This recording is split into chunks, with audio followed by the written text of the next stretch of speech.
Aku sebenarnya sudah lama ingin menulis kisah ini. Namun disebabkan hari-hari sebelum ini, syaitan masih berkeliaran. Maka aku tunggu mulai saat bulan Ramadan bermula. Barulah aku mendapatkan keberanian menceritakan kisah ini kepada anda semua. Kejadian ini baru saja berlaku pada diri aku. Ada satu cerita seram bertajuk Minyak Dagu yang aku tulis beberapa hari lepas. Merupakan saat bermulanya gangguan-gangguan secara kecil-kecilan terhadap diri aku. Namun, semakin hari gangguan-gangguan ini seakan-akan semakin menjadi-jadi. Sehingga sampai satu tahap di mana aku perlu mendapatkan bantuan daripada ustaz. Sememangnya aku suka menulis kisah-kisah seram apabila malam mulai menjelma. Orang kata aku nak dapatkan feel lah kononnya.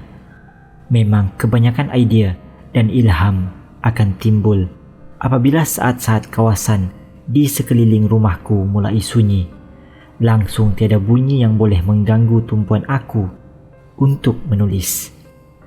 Sehari selepas aku menulis kisah tersebut, waktu asar sehingga maghrib, seperti kebiasaannya, aku berkebun di belakang rumahku. Banyaklah kerja yang aku buat, seperti mesin rumput, menanam pokok dan kadangkala menyapu sampah. Aku sedikit hairan apabila waktu maghrib kian menjelma. Pasti aku dapat bau kemenyan dengan begitu kuat sekali. Bau kemenyan yang semakin lama semakin kuat menyebabkan aku tidak berani berada di luar rumah pada waktu-waktu menghampiri maghrib ini, khususnya jam 6.45 petang dan ke atas. Memang segera aku akan tutup pintu dan bersedia untuk solat di surau yang terletak hanya 3 langkah daripada rumahku. Bunyi lawangan azan yang kuat sedikit sebanyak boleh melegakan hatiku, kerana aku percaya syaitan dan iblis ini mereka akan lari lintang pukang saat azan dilaungkan. Cumanya pada satu hari itu, di mana hari yang tiada aktiviti di surau, tiada siapa melaungkan azan di situ. Bukan aku tak mau azan, tetapi surau tersebut dikunci. Maklumlah, baru beberapa minggu lepas aku menghubungi polis apabila aku ternampak seorang mat rempit menceroboh masuk. Korang bayangkan, sampai kantin biskut, gula pasir dan cawan pun dicuri.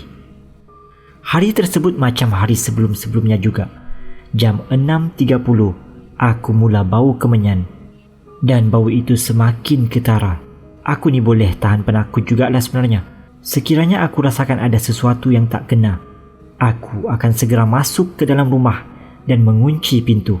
Aku melalui ruangan yang memisahkan dapur belakang rumahku ke bilik makan.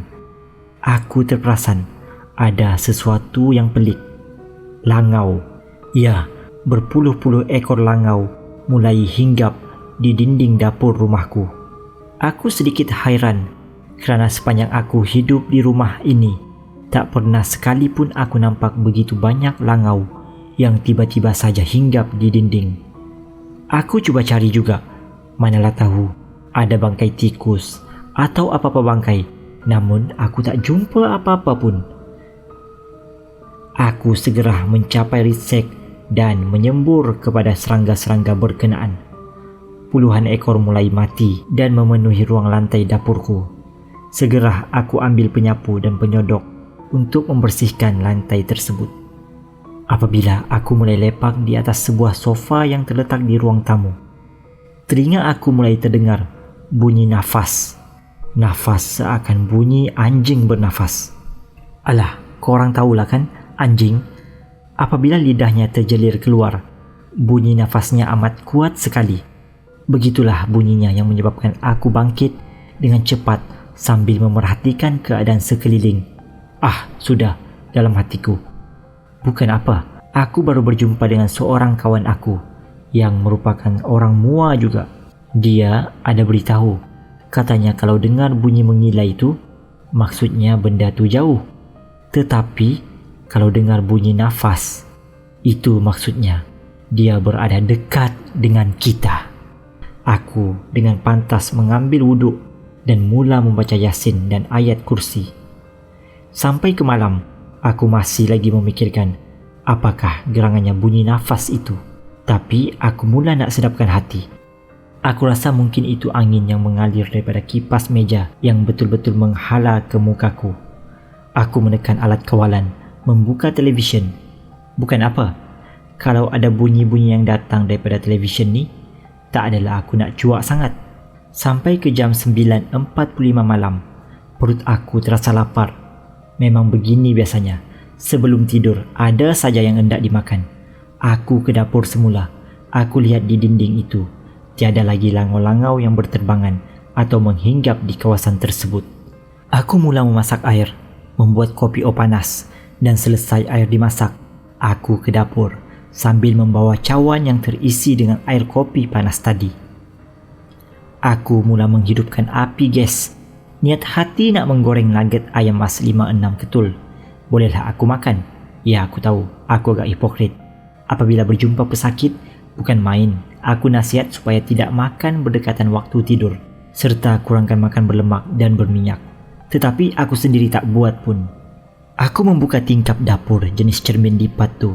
Bukan apa, aku nakkan udara mengalir saat gas api tu semua terpasang. Berketul-ketul nugget aku goreng. Tetapi aku dikejutkan dengan bunyi cakaran di balik tingkap. Otak aku mulai proses. Mungkin kucing yang mencakar tingkap tu dan cuba memanjat daripada luar. Aku membuka tingkap belah atas dan tiba-tiba terjengul kepala seekor anjing di situ, berwarna coklat. Aku yang masih terkejut kerana tingkap tersebut amat tinggi. Mana mungkin anjing boleh menjengulkan kepalanya di situ. Aku terus ambil cawan berisi air kopi panas tadi.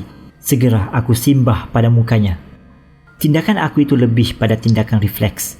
Terus dia berlari menjauhi tingkap tersebut sambil melolong-lolong, bunyinya macam anjing kena hambat. Aku memberanikan diri membuka pintu dapur yang menghala ke belakang rumahku. Aku tahu walaupun aku membuka pintu kayu tersebut, masih ada satu lagi pintu besi bergeril memisahkan ruang dapur dengan luar, yang mana merupakan kebun dan tempat tanaman-tanaman sayur, serta di belakangnya hutan rimba. Aku jengah sambil betul-betul mengamati persekitaran.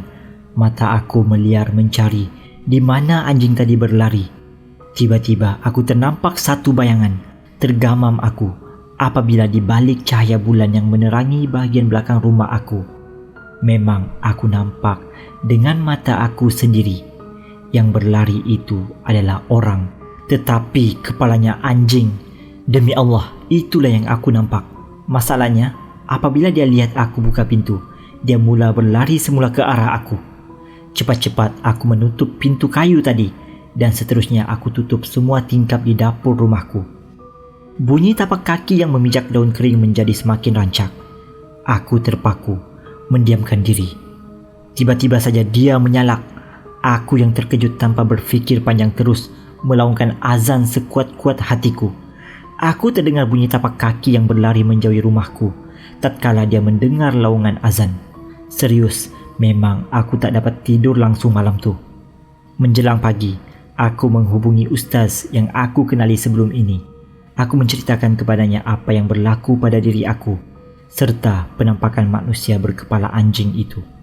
Ustaz aku terus berkata, "Kalau awak nak tahu, inilah namanya manusia berkepala anjing. Dulu heboh bila orang nampak kelibat dia di bawah jambatan Muar. Dan memang ada musim dia, sebab baru 2 hari lepas saya dapat panggilan yang sama, serupa macam kes awak," katanya. Kenapa boleh jadi macam tu, Ustaz?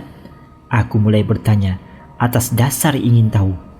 Ni sebab orang kata kalau ada pengamal ilmu sihir ni, dia tak jadi, maka berubahlah bentuk dia jadi macam tu, jawabnya. Memang secara harfiahnya, dia akan jadi macam anjing betul, memburu dan selongkar tong sampah, dan bau-bau makanan yang kuat memang dia datang, sambungnya. Tapi apa kaitan dia dengan langau tu, Ustaz? Aku cuba bertanya, kerana manalah tahu ada perkaitan antara langau dengan benda yang baru aku nampak malam tadi. Tiada apa-apa kaitan saya rasa, sebab langau tu tiba-tiba mengerumun dinding dapur rumah awak tu. Mungkin kerana dia terbau sesuatu.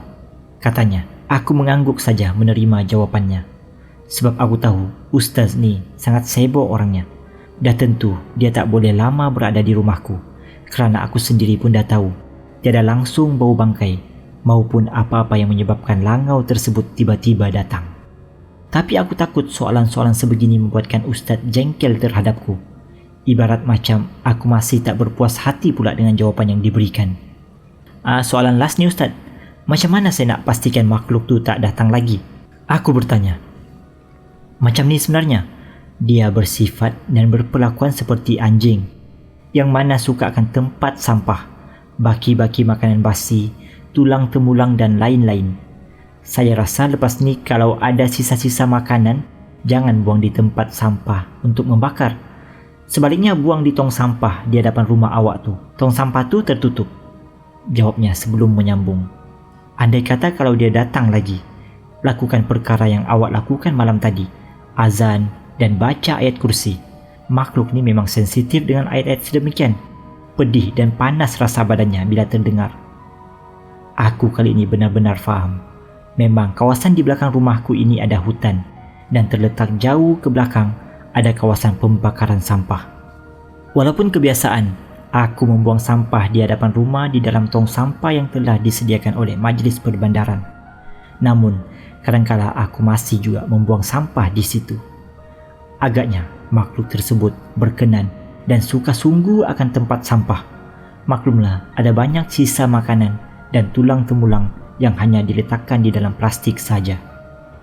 Saat itu juga aku tersedar, walaupun memang diketahui kawasan belakang rumahku ini ada babi hutan yang sering berkeliaran dan kadangkala waktu malam jam 4 ke 5 pagi memang terdengar bunyi tapak kaki dan bunyi haiwan yang aku sangkakan cuma babi hutan saja. Rupa-rupanya hantu berkepala anjing pun turut sama berkeliaran di sekitar rumahku. Itu saja kisah daripada aku. Wallahu alam. Sekian.